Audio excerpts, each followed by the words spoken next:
Mga kababayan nating seniors, kung kayo ay 60 o 65 pataas at kasalukuyang tumatanggap ng SSS pensyon, meron akong napakahalagang balita na kailangan ninyong marinig ngayong araw na ito. Maraming pensioners ang naguguluhan, maraming nag-aalangan, at maraming naghihintay ng malinaw na sagot tungkol sa balitang ito na kumakalat sa social media at sa mga grupo ng mga seniors sa buong bansa. Kaya ngayon uupo tayo ng mahinahon, parang magkaibigan lang na nag-uusap sa hapag ng kusina at tuluyan kong ipaliliwanag sa inyo ang totoo tungkol sa 3,000 buwan ng taas SSS pension na nagsisimula ngayong Enero 2026. Hindi ito chismis, hindi ito fake news, at hindi ito basta kwento lang ng kapitbahay. Ito ay tunay na batas na pumirma na mismo ang ating Pangulo at mayroon ng malinaw na gabay mula sa SSS main office kung sino ang qualified, sino ang hindi makakakuha at paano ninyo pwedeng ma-maximize ang benepisyong ito para sa inyong pamilya sa loob ng susunod na ilang minuto. Tutulungan kayong maintindihan kung kasama kayo sa listahan ng mga makakatanggap. Magkano talaga ang idadagdag sa inyong monthly pension? Kailan ang unang release ng dagdag na ito at ano ang mga dapat ninyong gawin ngayong buwan PA lang para siguruhin walang mawawalang piso sa inyong benepisyo? Maraming pensioners ang nawalan ng pera dahil maling information, expired na documents o hindi nag-update ng contact details SSS. Kaya huwag kayong maging isa sa kanila. Naalala ko pa nung nakaraang taon, may kakilala akong lola na nakatanggap ng sulat mula sa SSS na sinasabing may kulang siyang requirements at dahil hindi niya ito nabasa agad, dahil lumipat siya ng address, nawalan siya ng 3 buwan ng dagdag na benepisyo. 3 buwan na sana ay may ekstrang 3,000 o higit PA, pero nawala lang dahil isang maliit na detalye. Kaya importante na marinig ninyo lahat ng detalye ngayong araw na ito, mula simula hanggang dulo para walang mawawalang benepisyo inyo. Ang 3,000 na yan, hindi yan basta halagang maliit para maraming seniors. Yan ang pambili ng gamot buwan, yan ang pang-grocery ng isang linggo, yan ang pambaon sa mga apo, o kaya naman yan ang pang-emergency fund na laging dapat nating ihanda. Kaya naman deserve ninyo na malaman ang bawat detalye, bawat requirement at bawat deadline para sigurado kayo na makukuha ninyo ang benepisyong ito ng buo at ng tama. Hindi kami dito para magbigay ng false hope. Hindi kami dito para magpaniwala sa inyo ng mga imposible, pero kami ay nandito para ibigay sa inyo ang totoo, ang tama at ang praktikal na solusyon base sa opisyal na announcement ng SSS at ng gobyerno. Kaya makinig kayo ng mabuti at kung kailangan ninyo i-share ninyo rin ito sa inyong mga kaibigan, sa mga kapwa senior o sa mga anak ninyo na tumutulong sa inyo sa mga SSS transactions, sapagkat ang pag-intindi ng mga benepisyong ito ay hindi lang para sa isang tao. Ito ay para sa buong pamilya, para sa buong komunidad ng mga seniors na nagtrabaho ng mahabang panahon at nagambag sa SSS para sa kinabukasang ito. Ngayon na dumating na ang panahong yan, dapat nating siguruhin makukuha natin ang lahat ng deserve natin. Kaya simulan na natin at tignan natin kung sino nga BA talaga ang makakatanggap ng 3,000 buwan ng taas na ito at ano PA ang mga bagay na dapat ninyong malaman bago matapos ang buwan. Una sa lahat, pag-usapan natin kung ano talaga ang ibig sabihin ng 3,000 buwan ng taas na ito. Maraming pensioners ang nag-iisip na automatic na dadagdag ang 3,000 sa kanilang existing pension amount, pero kailangan nating linawin ang mga detalye. Ang batas na ito na kilala bilang SSS Pension Increase Law ng 2025 ay naglalayong makapagbigay ng substantial increase sa lahat ng qualified SSS pensioners simula ng Enero 2026. Ibig sabihin kung kayo ay regular SSS pensioner na tumatanggap na ng monthly pension at natutugunan ninyo ang ilang particular na conditions, makakakuha kayo ng additional amount na umaabot sa 3,000 o higit PA depende sa inyong contribution history at SA category na kinabibilangan ninyo. Pero tandaan, hindi lahat ay makakakuha ng exact na 3,000. May mga pensioners na makakakuha ng 25, may mga makakakuha ng 3,000 at may mga makakakuha PA ng 32 o higit PA. Ang computation ay base sa ilang factors, tulad ng total years of contribution ninyo sa SSS, ang average monthly salary, credit ninyo nung kayo ay nag-contribute PA, At kung ilan na taon kayong tumatanggap ng pensyon, ito ay very technical, pero ang importante ay maintindihan ninyo ang basic principle. Kung halimbawa kayo ay pensioner na meron ng 20 years or more of contribution SASSS, at ang inyong current monthly pension ay nasa range na 5,000 hanggang 10,000 most likely, ay qualified kayo SA maximum increase na 3,000. Pero kung kayo ay pensioner na ang contribution years ay mas mababa, halimbawa 10 to 15 years lang possible na ang increase ninyo ay mas mababa, baka 15 hanggang 2,000 lang. Ang SSS ay maglalabas ng Official Computation Guide SA kanilang website at SA lahat ng SSS branches nationwide, pero ang pangunahing mensahe ay ito lahat ng qualified pensioners ay makakakuha ng increase. Ang tanong lang ay kung magkano, kaya importante na alamin ninyo kung aling kategory kayo nabibilang at kung paano ninyo pwedeng i-verify ang inyong record SASSS para sigurado na tama ang computation na ibibigay sa inyo. Hindi ninyo gugustuhin na magkaroon ng discrepancy or mali SA records ninyo na magiging dahilan para mabawasan ang dapat ninyong makuha ngayon.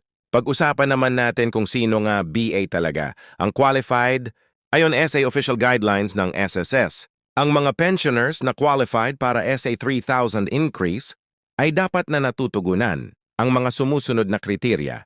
Una, kailangan na kayo ay regular SSS pensioner na tumatanggap na ng monthly pension as of December 31, 2025. Ibig sabihin, kung kayo ay nag-retire na at nagsimula ng tumanggap ng pensyon bago o during 2025, automatically qualified kayo. Pangalawa, kailangan na ang inyong pensyon ay hindi PA kasama sa previous adjustment or increase na ibinigay ng SSS noong 2017 o 2021. May mga pensioners kasi na nakakuha na ng increase noon at ang kanilang computation ay medyo iba. Pero para SA majority ng pensioners, especially yung mga nag-retire between 2018 hanggang 2024, most likely ay qualified kayo SA full increase. Pangatlo, kailangan na updated ang inyong contact information at mailing address SASSS records. Ito ay napakahalagang requirement na madalas na nakakaligtaan ng mga pensioners. Maraming pensioners ang lumipat na ng bahay, nag-transfer SA ibang probinsya, o kaya naman ay nag-update na ng contact number, pero hindi nila na-inform ang SS. Ang resulta, hindi sila nakakakuha ng mga important notices, hindi sila nakakatanggap ng mga sulat tungkol SA requirements, at say huli delayed o hindi nila nakukuha. Ang increase na dapat sana ay para SA kanila, kaya ngayon PA lang. Kung hindi PA ninyo na update ang inyong address or contact number SASSS, pumunta na kayo SA nearest branch ninyo o kaya naman ay gamitin ang SSS online portal para i-update ang inyong information. Kailangan lang ninyo ng valid ID, proof of new address. Kung lumipat kayo at ang inyong SSS number, ang proseso ay hindi naman mahaba, mga 15 to 30 minutes lang. Kung walang pila, pero ang impact nito sa inyong benepisyo ay napakahalagang. Isa pa, kailangan na wala kayong outstanding loans or obligasyon SS na past due doon na. Kung meron kayong loan na hindi PA na babayaran o may balance PA na overdue, possible na i-deduct ng SSS ang portion ng increase ninyo para bayaran ang loan ninyo. Kaya kung meron kayong ganito, mas maganda na ayusin ninyo muna bago dumating ang Enero para walang bawas sa increase na ibibigay sa inyo. Mayroon ding special category ng pensioners na dapat bigyan ng atensyon. Ang mga pensioners na 70 years old and above, ayon sa guidelines ay may additional considerations. Halimbawa, kung kayo ay 70 years old and above at ang inyong current pension ay below 5,000 per month,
Baka may bawas, baka may tax, o baka may ibang hidden charges na hindi nila alam. Klaruhin natin ito ng maayos. Una, ang pension income mula SA-SSS ay generally tax-exempt ayon SA Philippine Tax Law, kaya walang withholding tax na kakaltas SA inyong 3,000 increase.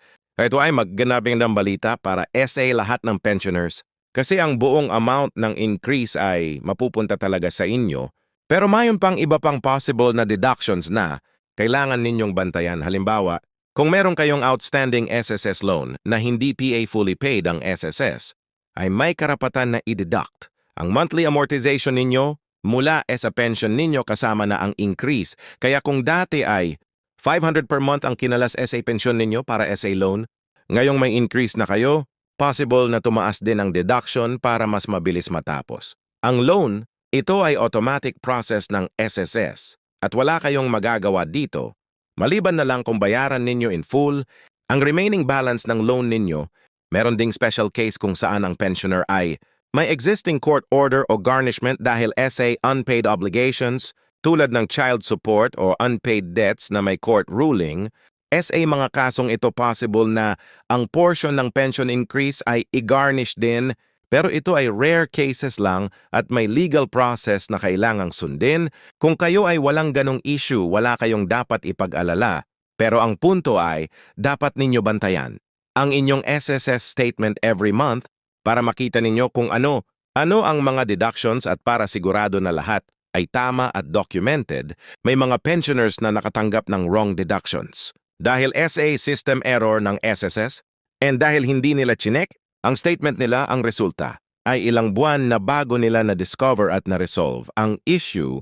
Huwag kayong maging ganyan. Every time na makatanggap kayo ng pension check ninyo ang statement, compare ninyo SA previous months, at kung may nakita kayong discrepancy, agad kayong mag-report SA-SSS para makorekt. Ang karapatan ninyo ay makuha ang tamang amount, kaya dapat ninyo bantayan ito personally. May isa pang importante na strategy na kailangan ninyong malaman para ma-maximize ang inyong retirement income. With this pension increase, ang 3,000 na dagdag na ito ay pwede ninyong gamitin bilang base para SA ibang benepisyong available SA seniors. Halimbawa, kung kayo ay qualified senior citizen, meron kayong karapatan SA 20% discount. SA lahat ng essential goods, medicines at services. Pero ang tanong, paano ninyo pwedeng i-leverage ang increase na ito para makakuha ng mas maraming benepisyo? Una, kung ang pension ninyo ay tumaas na, pwede ninyo itong gamitin bilang proof of income para SA ibang government programs tulad ng Pantawid Pamilya o Social Pension for Indigent Senior Citizens. Kung qualified kayo, pangalawa, kung kayo ay may anak o apo na nag-aaral, ang increased pension ninyo ay pwedeng maging factor SA pag-apply ng educational assistance or scholarship programs na tumatanggap ng senior dependents. Pangatlo, ang increased pension ay pwede ring maging basis para SA pag-apply ng senior citizen, housing programs o affordable housing schemes na available sa ilang LGUs. Ang punto ay, yung 3,000 increase na ito ay hindi lang simpleng dagdag sa bulsa ninyo every month. Ito ay pwedeng maging gateway para SA ibang benepisyo at opportunities na available SA senior citizens. Kaya dapat ninyong pag-isipan kung paano ninyo ito ma-maximize. Hindi lang para SA sarili ninyo, pero para SA buong pamilya ninyo. Maraming seniors ang hindi aware SA lahat ng benepisyong available SA kanila dahil walang nagsasabi, walang nag-educate, o kaya naman ay complicated ang proseso. Pero ngayong alam ninyo na ang mga ito, dapat ninyong samantalahin ang bawat opportunity para makakuha ng mas maraming suporta mula sa gobyerno. Isa pa, kung ang pensyon ninyo ay tumaas na, pwede kayong mag-open ng savings account specifically para SA dagdag na amount na ito. Halimbawa, every month ang 3,000 na yan ay i-deposit ninyo SA separate account na emergency fund o kaya naman ay pang medical fund. SA loob ng isang taon, yan ay 36,000 na. At SA loob ng 3 taon, yan ay 108,000 na. Imagine kung may emergency kayong biglang, dumating may sakit na biglang sumapit, or may family event na kailangan ng pera, may ready na kayong fund na hindi ninyo kailangan humiram o kailangan mag-alala kung saan kukunin ang pera. Ito ay practical na strategy na ginagamit ng maraming wise seniors at pwede rin ninyong gawin. Hindi dahil tumaas ang pension ay gagastusin na agad lahat. Ang Wisdom SA pag-manage ng retirement income ay ang ability ninyo na mag-plan, mag-save at mag-prepare para SA future needs. Kaya habang maaga PA, habang may panahon PA, simulan na ninyo ang habit na ito. Ang inyong future self ay magpapasalamat sa inyo ngayon. Pag-usapan naman natin ang mga common problems at issues na nararanasan ng mga pensioners every time may changes o updates SA SSS system at kung paano ninyo ito pwedeng maiwasan. Ang pinaka-common na problema ay ang hindi pag-update ng contact information. Maraming pensioners ang lumipat na ng address, nag-transfer ng phone number o kaya naman ay nag-change ng ATM bank account pero hindi nila na-inform ang SSS ang resulta. Hindi sila nakakakuha ng mga sulat, hindi nila natatanggap ang mga text alerts at SA huli delayed o hindi nila nakukuha ang benepisyo na dapat sana ay para SA kanila. Kaya ang unang hakbang na dapat ninyong gawin ngayong linggo PA lang ay pumunta SA nearest SSS branch ninyo o mag-log in SA SSS online portal at i-update ang lahat ng inyong information. Kailangan lang ninyo ng valid ID, proof of current address kung lumipat kayo at ang inyong SSS number.